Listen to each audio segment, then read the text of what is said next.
tell you key points about banks. In case you thought banks lend money, they take deposits and lend money, you're wrong.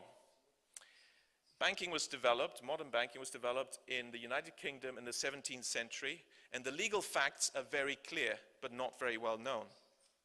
Banks do not take deposits, and banks do not lend money. That is a fact.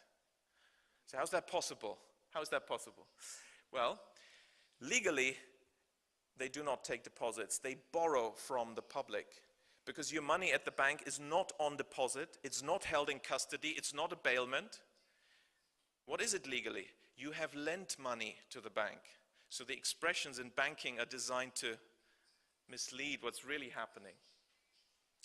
Who is the owner of this money? It is the banks. You're just a general creditor, which is very different from the impression given when we use the term deposit. What about lending? Surely banks lend money. No, they don't. No bank has ever lent any money. How's that possible? What does a bank do? Banks purchase securities, and they don't pay up. That's what they do. How's that? Well, if you go to the bank and you borrow money, you sign a loan contract. Very crucial. Your signature creates the money supply. Because the bank legally will consider the loan contract a promissory note. And that's what it's considered legally. It's a promissory note. Just like the Bank of England note and central bank money, paper money, is a promissory note from the central bank. And the bank purchases this contract. That's what they do. They purchase the loan contract. Now they owe you money. You say, I don't care about the mechanics, give me the money. The banker will say, we'll put it in your account. You'll find it in your bank account. Well, what is a bank account? It's not a deposit. What is it? It is a record of the bank's debt to the public. It's a record of the bank's debt to the new borrower. And they'll show you the record of how much money they owe you. That's it. They don't pay up. And this is how the money supply is created.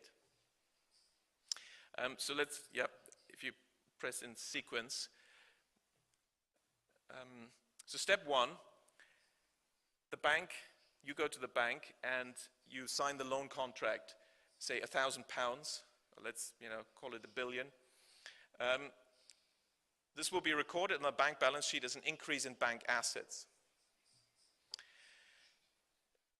The bank will then record its debt to the borrower, but it will do some accounting trick. It should really say this is an accounts payable item, something the bank has to pay and is not yet paid. But it won't record it as accounts payable. If you talk to a bank accountant, they're horrified. They say, oh no, you can't use an expression like accounts payable in the bank. And you know why? Because they record it as customer deposit. They'll show it on the bank liability side as a customer deposit.